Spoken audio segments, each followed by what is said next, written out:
Seorang menantu tanpa dosa menjadi korban ketika mertuanya memelihara ular gaib warisan leluhur. Di balik kasih sayang yang pura-pura, tersimpan niat gelap, dan malam itu, sang menantu lenyap ditelan ular peliharaan mertuanya sendiri. Namun, kutukan belum selesai dan rahasia kelam mulai terungkap. Seorang menantu bernama Dimas baru saja menikah dengan Ratri, putri bungsu dari keluarga terpandang di sebuah desa terpencil. Keluarga Ratri tinggal di sebuah rumah tua yang dikelilingi oleh hutan lebat, dengan pepohonan rimbun dan suara-suara alam yang terasa mencekam di malam hari.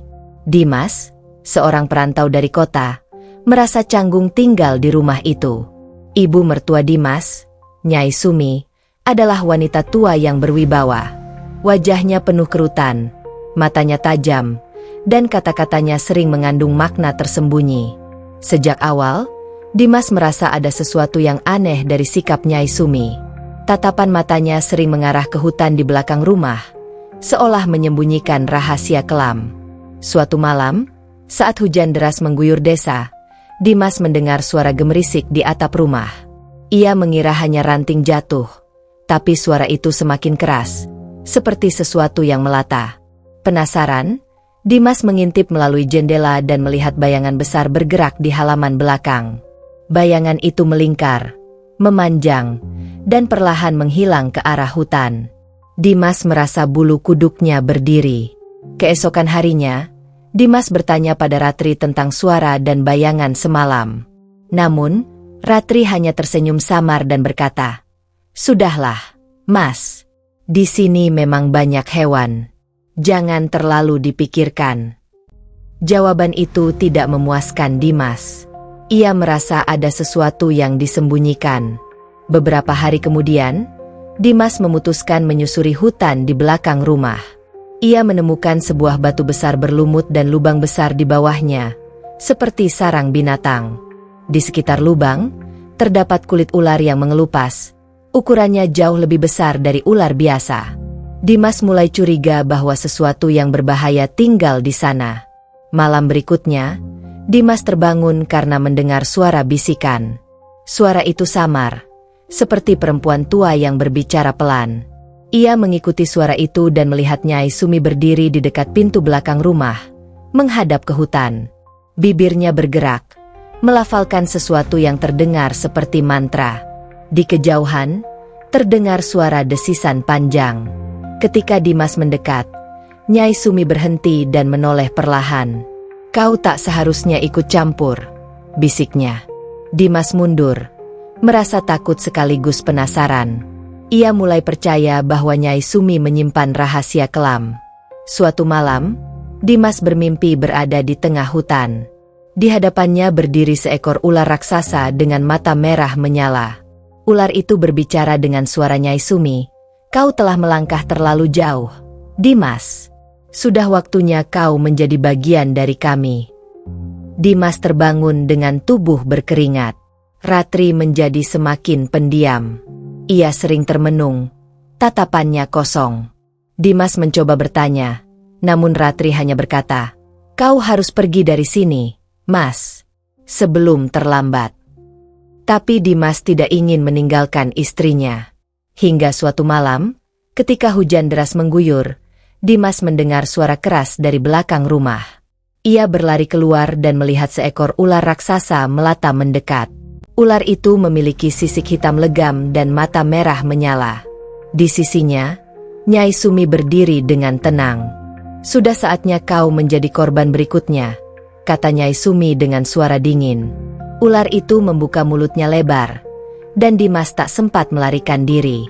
Tubuhnya perlahan dililit dan ditelan oleh ular raksasa itu. Ratri menangis dalam diam di balik jendela.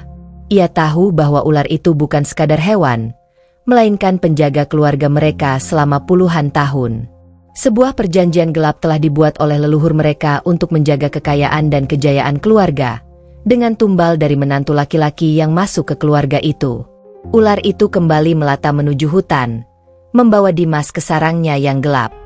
Nyai Sumi tersenyum puas, sementara Ratri hanya bisa pasrah.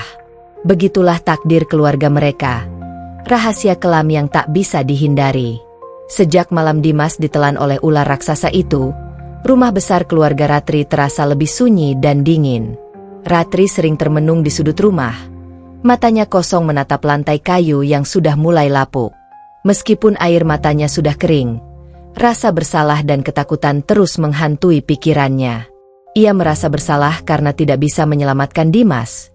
Tetapi di sisi lain, ia juga terjebak dalam tradisi keluarga yang tak bisa dihindari. Nyai Sumi tetap menjalani hari-harinya seperti biasa. Ia sibuk merawat tanaman di halaman, seolah tak terjadi apa-apa. Sesekali, ia menatap ke arah hutan dengan senyum tipis, seakan berkomunikasi dengan sesuatu di balik pepohonan itu. Di balik sikap tenangnya, Nyai Sumi tahu bahwa perjanjian gelap keluarga mereka belum selesai. Malam demi malam berlalu, namun suara desisan ular di balik hutan masih terdengar samar. Ratri mulai menyadari bahwa keberadaan ular itu bukan hanya sebagai penjaga, tapi juga sebagai simbol kutukan keluarga. Setiap menantu laki-laki yang masuk ke keluarga ini harus menjadi tumbal demi keselamatan dan kejayaan mereka. Ayah Ratri pun dahulu menghilang secara misterius, dan baru kini Ratri mengerti apa yang sebenarnya terjadi. Namun, sesuatu yang tak biasa mulai terjadi. Nyai Sumi mulai sering merasa gelisah. Ular yang menjadi peliharaannya tak pernah kembali ke rumah. Suara desisan yang biasanya menenangkan dirinya kini berubah menjadi suara geraman yang menyeramkan. Malam itu, Nyai Sumi bermimpi didatangi sosok Dimas. Wajahnya pucat, matanya kosong, dan tubuhnya dipenuhi sisik hitam. Dimas berbisik pelan, "Perjanjianmu belum selesai, Nyai. Kini aku yang berkuasa." Nyai Sumi terbangun dengan napas terengah-engah. Ia merasa tubuhnya dingin dan lemas. Sejak mimpi itu, tanaman-tanaman di halaman rumah mulai layu satu persatu, dan burung-burung yang biasanya berkicau di pagi hari tak pernah terdengar lagi. Suasana rumah menjadi semakin suram. Ratri pun merasakan keanehan di sekelilingnya. Malam itu, ia mendengar suara langkah kaki di lorong rumah. Ketika ia mengintip, ia melihat sosok pria berdiri membelakanginya. Tubuhnya tinggi, namun kulitnya bersisik hitam. Ketika sosok itu berbalik, Ratri terkejut melihat wajah Dimas, tetapi matanya kosong dan penuh kebencian. "Mas, Dimas?" Suara Ratri gemetar. Sosok itu tidak menjawab, hanya menatapnya dengan tajam. Perlahan, tubuhnya melata seperti ular, menyusuri lantai rumah, lalu menghilang di balik kegelapan. Ratri berlari ke kamar Nyai Sumi dan menceritakan apa yang ia lihat. Namun, Nyai Sumi hanya diam, wajahnya pucat. Ia tahu, sesuatu yang buruk telah terbangun. Dia kembali bukan sebagai manusia, tapi sebagai bagian dari kutukan ini, gumam Nyai Sumi. Nyai Sumi merasa perjanjian leluhurnya mulai berbalik arah. Ia mencari kitab lama peninggalan keluarganya yang berisi mantra dan perjanjian dengan penjaga gaib. Di sana tertulis bahwa tumbal yang tidak ikhlas akan kembali menuntut. Dimas, yang ditelan ular dengan dendam dan rasa takut, kini menjadi bagian dari kutukan yang lebih kuat. Di tengah malam yang mencekam, suara desisan ular terdengar lebih keras, disertai bisikan-bisikan aneh di setiap sudut rumah. Nyai Sumi memutuskan melakukan ritual pemanggilan roh leluhur untuk mencari jawaban. Ia membakar kemenyan dan duduk bersila di depan altar keluarga. "Leluhurku, berikan petunjuk. Apa yang harus kulakukan?" Asap kemenyan berputar membentuk wajah tua dengan mata merah menyala. Suara berat bergema di ruangan itu. "Perjanjianmu telah rusak, Sumi. Tumbal yang tidak ikhlas akan menjadi kutukan. Kau harus mengorbankan darah dari keturunanmu sendiri untuk menghapusnya." Nyai Sumi terdiam. Satu-satunya keturunannya adalah Ratri. Hatinya berkecamuk, antara mempertahankan kejayaan keluarga atau menyelamatkan cucu-cucunya di masa depan. Namun, Ratri mendengar percakapan itu. Ia tidak tinggal diam. Malam itu juga, Ratri memutuskan pergi ke hutan, menuju sarang ular di balik batu besar yang dulu ditemukan Dimas. Di sana, ia melihat kulit ular menghitam, dan di tengahnya, berdiri sosok Dimas dengan tubuh bersisik. "Mas, maafkan aku." Ratri berlutut. Air matanya mengalir. Dimas menatapnya kosong. Suara desisan keluar dari mulutnya. Semua ini karena ibumu. Bukan kau yang harusnya menjadi korban, tapi dia. Ratri mengerti. Satu-satunya cara mengakhiri kutukan ini adalah mengorbankan sumbernya, Nyai Sumi. Dengan keberanian yang tersisa, Ratri kembali ke rumah. Di rumah, Nyai Sumi tengah menyiapkan ritual pengorbanan. Ia menggenggam pisau tajam, bersiap untuk mengorbankan Ratri demi menghentikan kutukan. Namun sebelum Nyai Sumi bertindak, Ratri melawan. Pisau itu terlepas, dan Ratri mendorong Nyai Sumi hingga jatuh. Ini semua harus diakhiri. Ibu, teriak Ratri. Di luar, suara desisan semakin keras. Sosok Dimas mendekat, melata di lantai kayu rumah. Nyai Sumi, yang tak berdaya, hanya bisa memandangi menantunya yang kini berubah menjadi wujud mengerikan. Dimas melingkarkan tubuhnya yang bersisik di sekitar Nyai Sumi. Dengan desisan panjang, ia menatap Ratri seakan meminta izin. Ratri menutup matanya, tak sanggup melihat apa yang terjadi. Jeritan Nyai Sumi menggema di seluruh rumah. Lalu hening. Ular itu perlahan menghilang ke dalam kegelapan malam, membawa Nyai Sumi bersamanya. Esok paginya, rumah besar itu terasa lebih ringan. Suara burung kembali terdengar, dan udara di sekitar rumah menjadi lebih segar. Ratri berdiri di halaman, menatap hutan yang kini terasa damai. Kutukan itu telah berakhir. Namun, di dasar hatinya, Ratri tahu bahwa sejarah keluarganya tak akan pernah benar-benar hilang. Hanya waktu yang bisa menjawab apakah bayang-bayang gelap itu akan kembali atau tidak. Beberapa bulan telah berlalu sejak Nyai Sumi lenyap ditelan oleh kutukan yang ia ciptakan sendiri. Rumah besar keluarga Ratri kini terasa lebih hening, namun tidak lagi menakutkan seperti dulu. Ratri mencoba menjalani hidup seperti biasa, meskipun bayang-bayang masa lalu masih sering menghantui pikirannya. Setiap pagi, Ratri membersihkan halaman dan merawat tanaman yang dulu ditanam Nyai Sumi. Anehnya, tanaman-tanaman yang sempat layu kini tumbuh subur kembali. Burung-burung kembali berkicau, dan udara desa terasa lebih segar. Namun di balik ketenangan itu, Ratri merasakan sesuatu yang belum selesai. Suatu malam, ketika hujan turun dengan deras, Ratri terbangun karena mendengar suara langkah kaki di luar kamarnya. Suara itu perlahan mendekat. Lantai kayu berderit setiap kali diinjak. Ratri mengira itu hanya hembusan angin, tetapi suara itu terus berlanjut. Dengan hati-hati, ia membuka pintu kamarnya. Di ujung lorong yang gelap, ia melihat bayangan seseorang berdiri. Bayangan itu tinggi, kurus, dan dia membeku. Saat kilat menyambar, wajah itu terlihat samar, Nyai Sumi. Namun wajahnya pucat, matanya kosong, dan tubuhnya basah kuyup. Ibu. Ratri berbisik lirih. Namun bayangan itu tidak menjawab. Perlahan-lahan, ia berjalan mundur dan menghilang ke dalam kegelapan. Ratri tertegun. Ia tahu Nyai Sumi sudah tiada. Tetapi mengapa sosoknya masih gentayangan di rumah ini? Keesokan harinya, Ratri memutuskan mencari jawaban. Ia menyusuri gudang tua di belakang rumah, tempat di mana Nyai Sumi sering menyimpan barang-barang kuno.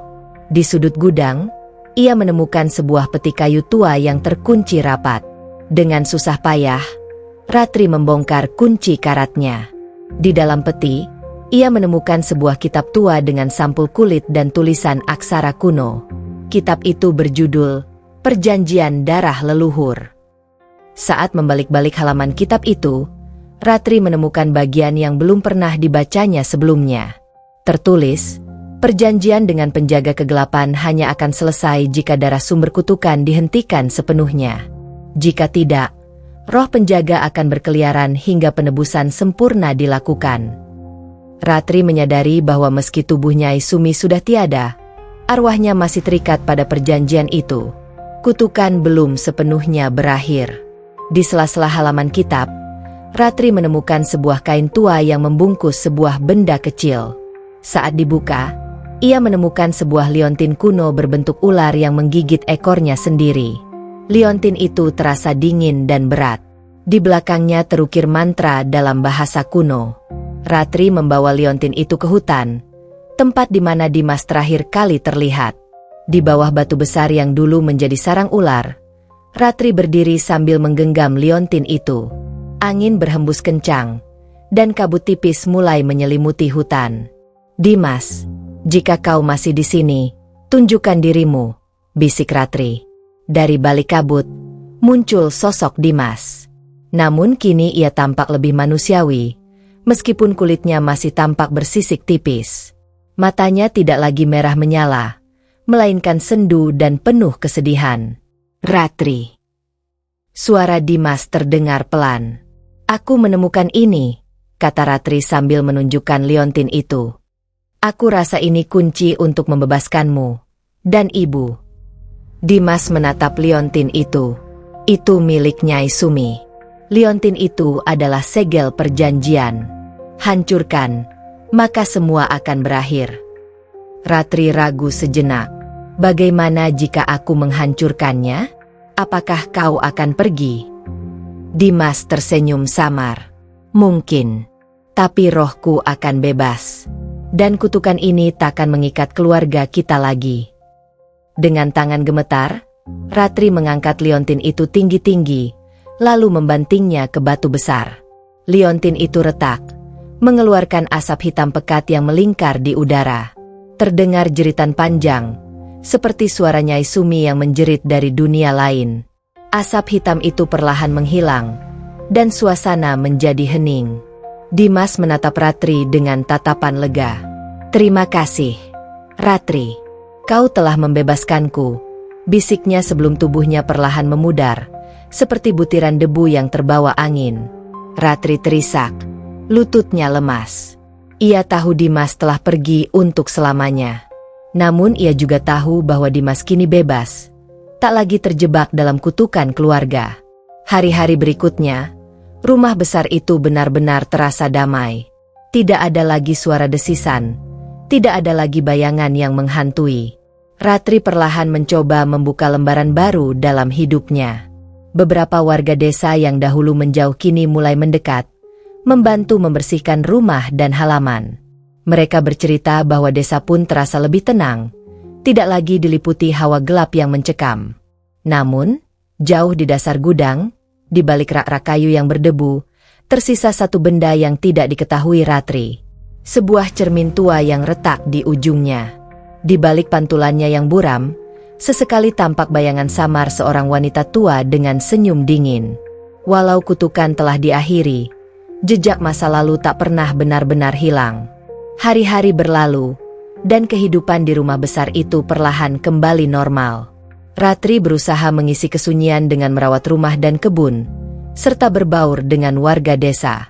Meski kutukan keluarga telah diakhiri, rasa sepi dan kehilangan tetap membekas di hatinya. Namun, ia merasa lega karena Dimas telah bebas dari penderitaan. Namun, tanpa disadari, sesuatu yang ganjil mulai terjadi. Tanaman di halaman yang sempat tumbuh subur kini kembali menguning. Di malam hari, suara-suara aneh terdengar dari sudut-sudut rumah. Suara bisikan lirih dan langkah kaki yang samar. Ratri mengira itu hanya perasaannya saja. Namun suatu malam, ia terbangun oleh suara ketukan pelan di pintu kamarnya. Tok, tok, tok. Suara itu berirama, pelan namun terus berulang. Dengan hati-hati, Ratri mendekati pintu dan membukanya. Namun, di sana tidak ada siapa-siapa. Yang terlihat hanya koridor panjang yang gelap. Tiba-tiba, udara di sekitarnya menjadi dingin. Ratri merasakan kehadiran seseorang di belakangnya. Perlahan ia menoleh, dan matanya membelalak. Di cermin tua di sudut kamar, ia melihat pantulan sosok wanita tua dengan senyum dingin, Nyai Sumi. Namun ketika Ratri menoleh langsung, tidak ada siapa-siapa di sana. Ratri mencoba meyakinkan dirinya bahwa itu hanya bayangan masa lalu. Tapi cermin tua itu kini menjadi pusat ketakutannya. Ia ingat, cermin itu dulu sering digunakan Nyai Sumi untuk melakukan ritual. Keesokan harinya, Ratri mencoba menyingkirkan cermin itu. Ia membungkusnya dengan kain putih dan mengangkatnya keluar. Namun saat ia hendak membuangnya ke hutan, cermin itu terasa sangat berat, jauh lebih berat dari biasanya. Ketika ia menjatuhkan cermin itu ke tanah, terdengar suara pecahan kaca yang keras, diiringi desisan panjang. Dari retakan cermin, muncul asap hitam pekat yang berputar di udara. Suara bisikan lirih terdengar di telinganya. Belum selesai. Belum selesai. Ratri mundur ketakutan. Ia menyadari, menghancurkan liontin saja belum cukup. Cermin itu adalah pintu terakhir yang menghubungkan dunia mereka dengan roh gelap yang masih tersisa. Malam itu, Ratri bermimpi aneh. Dalam mimpinya, ia berjalan di lorong panjang dan gelap. Di ujung lorong, ia melihat Nyai Sumi duduk di kursi goyang, di depan sebuah cermin besar. Di dalam cermin itu, terlihat bayangan ular besar yang melingkar, matanya merah menyala. Perjanjian itu belum selesai. Ratri, aku hanya perantara. Ada yang lebih kuat di balik semua ini.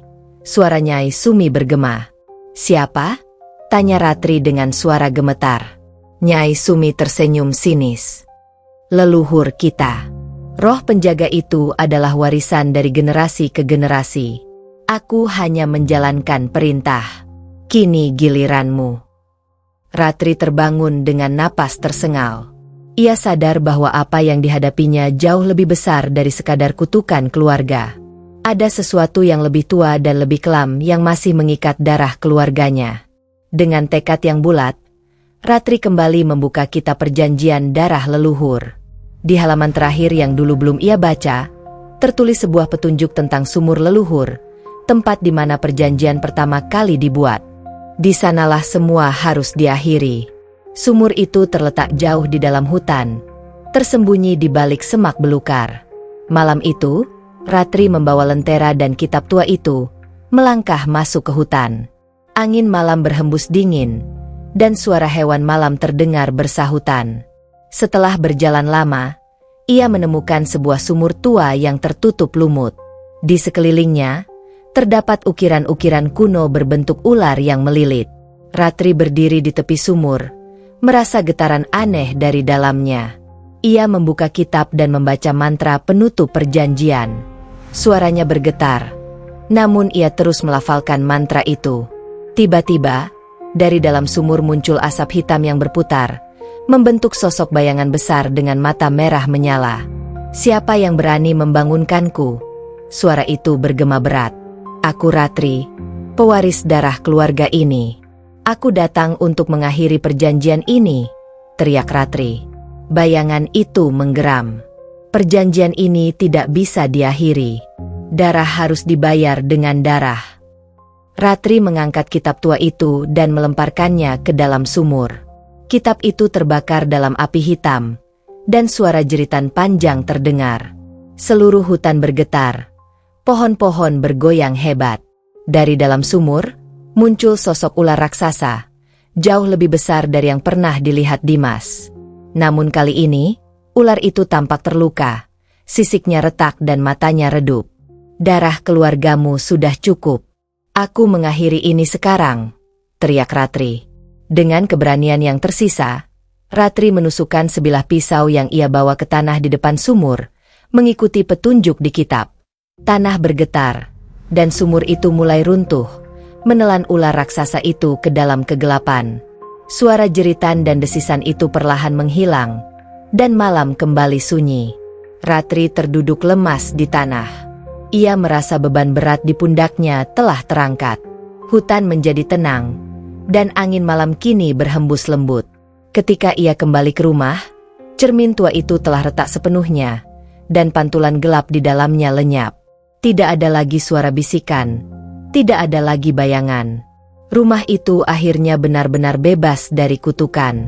Hari-hari berikutnya, Ratri mulai membuka rumahnya untuk warga desa. Ia mengubah rumah besar itu menjadi tempat belajar dan berkumpul. Tak ada lagi rasa takut di sana.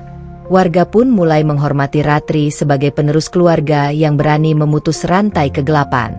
Namun, jauh di dasar sumur yang kini tertutup tanah dan batu, Tersisa satu sisik ular yang berkilau samar di kegelapan, seolah menunggu waktu untuk kembali bangkit.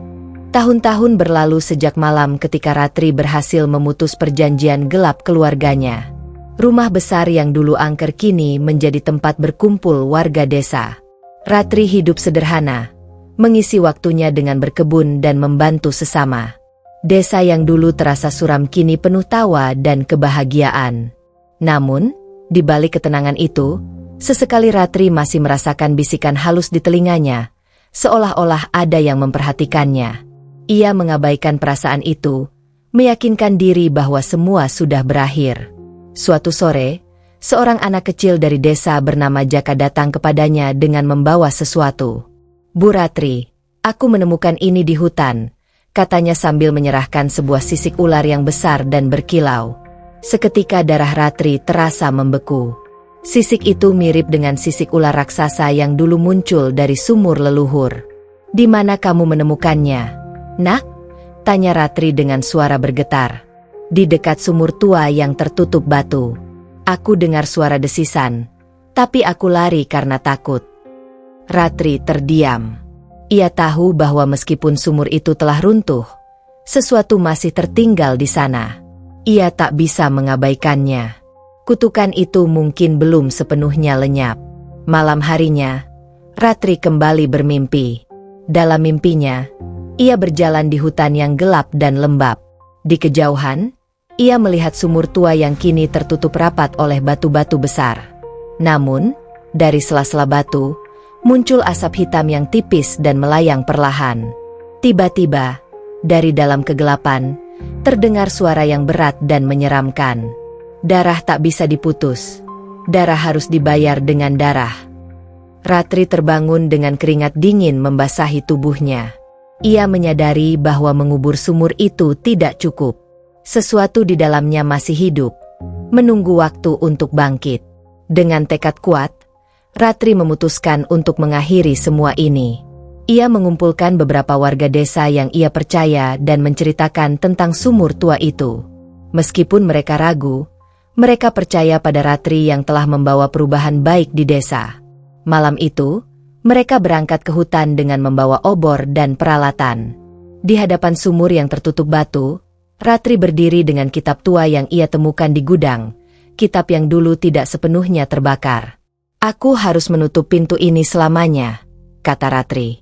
Ia membaca mantra penutup yang lebih kuat, sementara warga desa mengelilingi sumur dengan lingkaran garam dan menanamkan paku besi di sekelilingnya, mengikuti petunjuk dari kitab. Saat mantra selesai dibaca, tanah bergetar hebat. Batu-batu di sumur retak, dan asap hitam keluar berputar-putar, membentuk sosok ular besar yang lebih mengerikan dari sebelumnya. Namun kali ini, ular itu bukan sekadar bayangan, melainkan perpaduan antara ular dan sosok manusia yang menyeramkan. Wajahnya samar-samar menyerupai Nyai Sumi, namun dengan mata merah menyala dan tubuh bersisik. "Ratri, kau tak bisa melawanku. Aku adalah darah leluhurmu." Ratri tak gentar. Ia mengangkat kitab dan berteriak, "Aku memutuskan rantai ini. Kau tak akan kembali lagi." Api dari obor warga desa menyala lebih besar, menyambar asap hitam itu. Sosok mengerikan itu mengerang dan melata, mencoba menghindar, namun lingkaran garam dan paku besi menghalanginya. Dengan kekuatan terakhirnya, Ratri melemparkan kitab itu ke pusat sumur, dan api menyambar hingga meledak. Suara jeritan panjang menggema di hutan, diikuti dengan ledakan cahaya terang. Asap hitam itu menghilang, dan tanah di sekitar sumur retak, lalu amblas perlahan hingga menutup sempurna. Hutan kembali sunyi. Tidak ada lagi desisan, tidak ada lagi suara bisikan. Ratri terduduk lemas. Ia tahu bahwa kali ini, segalanya benar-benar telah berakhir. Beberapa tahun setelah peristiwa itu, desa berkembang menjadi lebih makmur. Ratri menjalani hidup tenang, menikah kembali, dan memiliki anak. Rumah besar keluarganya menjadi tempat belajar dan berkumpul bagi warga desa. Namun, di sudut halaman rumah, sebuah batu besar berdiri tegak. Di atasnya tertulis, "Darah telah ditebus. Rantai telah diputus." Dan di bawahnya, Ratri menaruh sisik ular terakhir yang pernah ditemukan Jaka, sebagai pengingat bahwa keberanian dan pengorbanan bisa memutus rantai kegelapan. Hutan tetap berdiri di kejauhan, namun tak lagi menakutkan. Dan kisah itu pun berakhir.